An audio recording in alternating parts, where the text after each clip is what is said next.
साथियों, आप सभी का प्रकाश के राह चैनल में स्वागत है।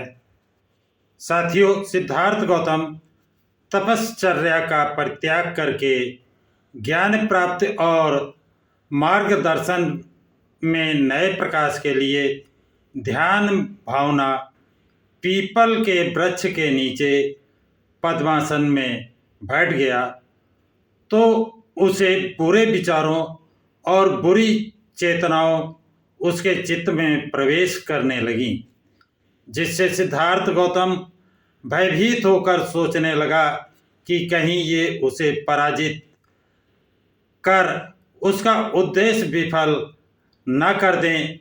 लेकिन सिद्धार्थ गौतम ने दृढ़ निश्चय किया कि जीवन में पराजित होने की अपेक्षा संग्राम में मर जाना श्रेयकर होगा।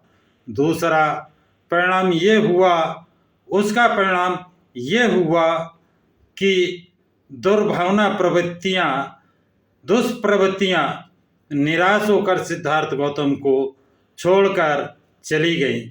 सिद्धार्थ गौतम ने ध्यान साधना के समय के लिए इतना पर्याप्त भोजन इकट्ठा कर लिया जो 49 दिनों तक चल सकता था। मन को व्याकुल करने वाले अकुशल विचारों का मूलोच्छेद कर गौतम ने जब भोजन ग्रहण करके शक्ति प्राप्त की, इस प्रकार उसने संबोधि प्राप्त करने के लक्ष्य से ध्यान करने के लिए अपने को तैयार कर लिया। सिद्धार्थ गौतम को संबोधि प्राप्त करने के लिए गौतम को 4 सप्ताह तक लगातार ध्यान मग्न रहना पड़ा और उसे अंतिम संबोधि को चार चरणों में प्राप्त कर लिया। पहली अवस्था में उसने कारण और खोज पर विचार किया। एकांतवास ने उसे सरलता से इसे प्राप्त करने में सहायता दी। दूसरी अवस्था में उसने एकाग्रता को भी सम्मिलित किया। तीसरी अवस्था में उसने समभाव तथा सचेतना से सहायता प्राप्त की।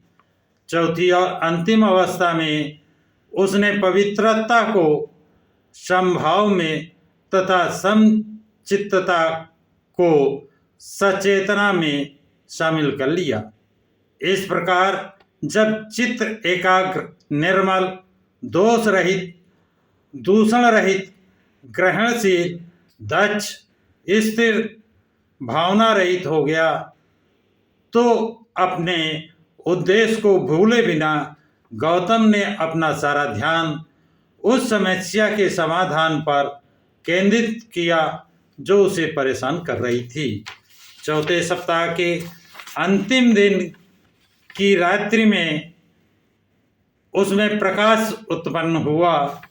उसने जान लिया कि उसके सामने 2 समस्याएं हैं।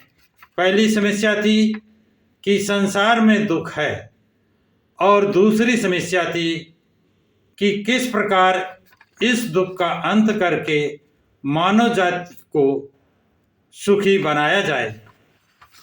सिद्धार्थ गौतम इस तरह 4 सप्ताह तक लगातार ध्यान करने के बाद अंत में अंधकार विलीन हुआ, प्रकाश उत्पन्न हुआ, अविद्या दूर हुई, ज्ञान उत्पन्न हुआ, जिसके कारण सिद्धार्थ गौतम को नया मार्ग दिखाई दिया। साथियों, आज की जानकारी इतना ही। अगले वीडियो में और जानकारी उपलब्ध कराई जाएगी। तब तक के लिए सभी साथियों को जय भीम, नमो बुद्धाय, जय संविधान।